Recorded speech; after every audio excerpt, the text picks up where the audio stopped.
Assalamualaikum warahmatullahi wabarakatuh. Hai anak-anak kelas 5A SDN Kompleks IKIP, bagaimana kabarnya hari ini? Semoga tetap sehat dan semangat ya. Sebelum Ibu lanjut, Ibu akan memperkenalkan diri lagi ya. Nama Ibu Wulan Sanitiara dari Universitas Muhammadiyah Makassar. Di sini Ibu akan mengajar anak-anak sekalian dalam beberapa pertemuan ke depan.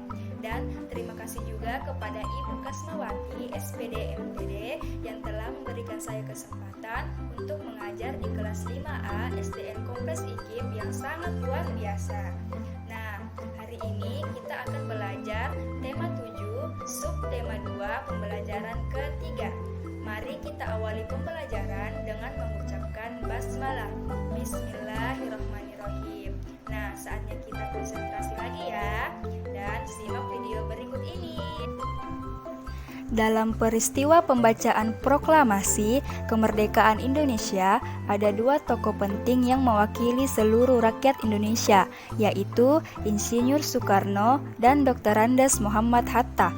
Kedua tokoh tersebut dikenal sebagai proklamator. Untuk lebih mengenal Bapak Proklamator, yuk kita simak profil mereka. Yang pertama adalah Insinyur Soekarno. Insinyur Soekarno dilahirkan di Surabaya, Jawa Timur pada tanggal 6 Juni 1901. Beliau bersekolah dari Indis School di Tulung Agung, Europe Legend School, Mojokerto, Hogenburger School, Surabaya, dan Teknis Hoger School hingga memperoleh gelar insinyur.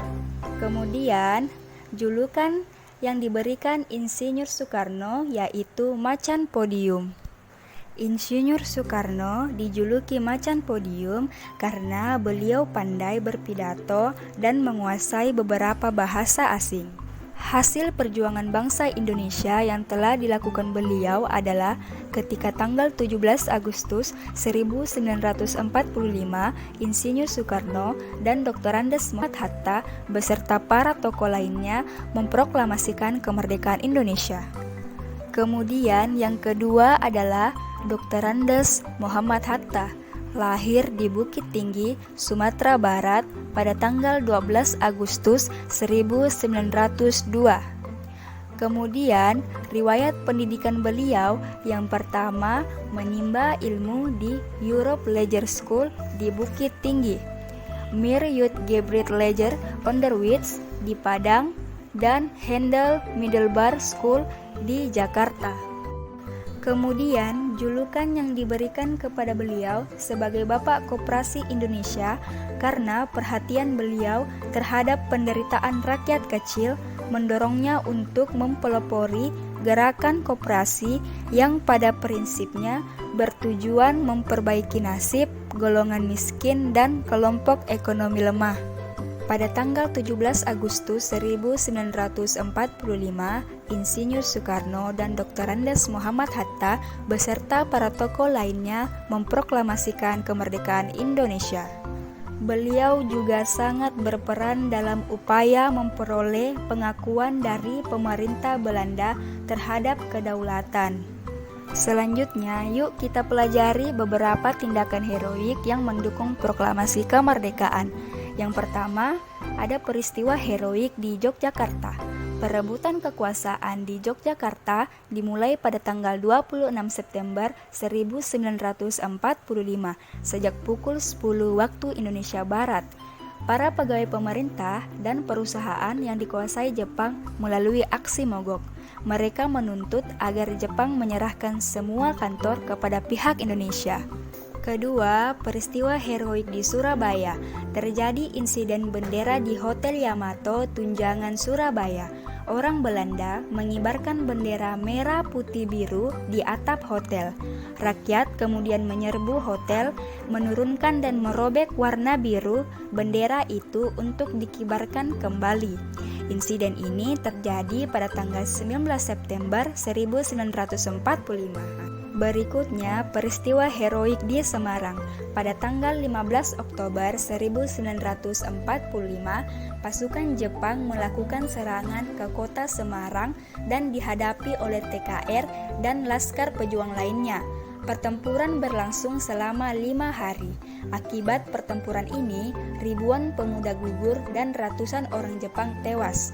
Untuk mengenang peristiwa ini, di Semarang didirikan Monumen Tugu Muda. Kemudian, peristiwa heroik terjadi di Aceh. Pada tanggal 6 Oktober 1945, para pemuda dari tokoh masyarakat membentuk Angkatan Pemuda Indonesia atau API. Anggota API kemudian merebut dan mengambil alih kantor-kantor pemerintahan. Di tempat-tempat yang telah mereka rebut, para pemuda mengibarkan bendera merah putih dan berhasil melucuti senjata tentara Jepang.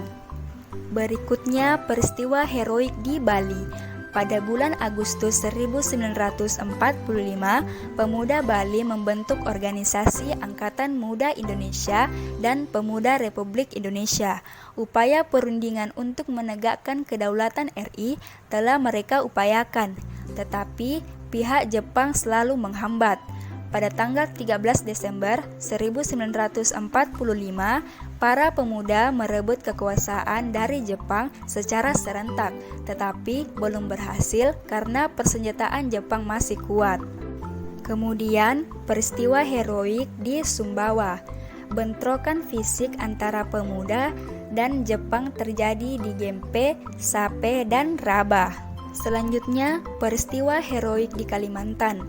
Rakyat Kalimantan juga berusaha menegakkan kemerdekaan dengan cara mengibarkan bendera merah putih, memakai lencana merah putih, dan mengadakan rapat. Namun, kegiatan ini dilarang oleh pasukan sekutu yang sudah ada di Kalimantan. Rakyat tidak menghiraukan larangan sekutu, sehingga pada tanggal 14 November 1945 di Balikpapan berkumpul lebih kurang 8.000 orang dengan membawa bendera merah putih. Kemudian, peristiwa heroik di Palembang. Adanya upacara pengibaran bendera merah putih pada tanggal 8 Oktober 1945 yang dipimpin oleh Dr. Akagani. Pada kesempatan itu, diumumkan bahwa Sumatera Selatan berada di bawah kekuasaan RI. Upaya penegakan kedaulatan di Sumatera Selatan tidak memerlukan kekerasan karena Jepang berusaha menghindari pertempuran. Dan selanjutnya, peristiwa heroik di Makassar. Gubernur Sam Ratulangi menyusun pemerintahan pada tanggal 19 Agustus 1945. Sementara itu, para pemuda bergerak untuk merebut gedung-gedung penting seperti stasiun radio dan tangsi polisi. Nah, jika kita lihat berdasarkan peta buta berikut ini, yuk bersama tentukan kotak-kotak atau daerah-daerah yang melakukan tindakan heroik menyambut peristiwa proklamasi kemerdekaan. Peristiwa heroik mendukung proklamasi kemerdekaan di beberapa kota.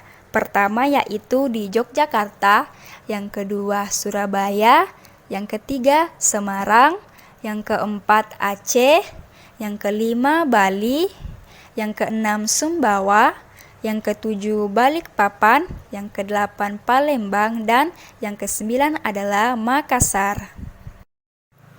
Baiklah anak-anak sekalian, sampai di sini dulu ya pembelajaran kita hari ini. Semoga anak-anak sekalian dapat paham dan mengerti tentang materi hari ini. Kurang dan lebihnya mohon dimaafkan dan semangat terus ya belajarnya. Assalamualaikum warahmatullahi wabarakatuh.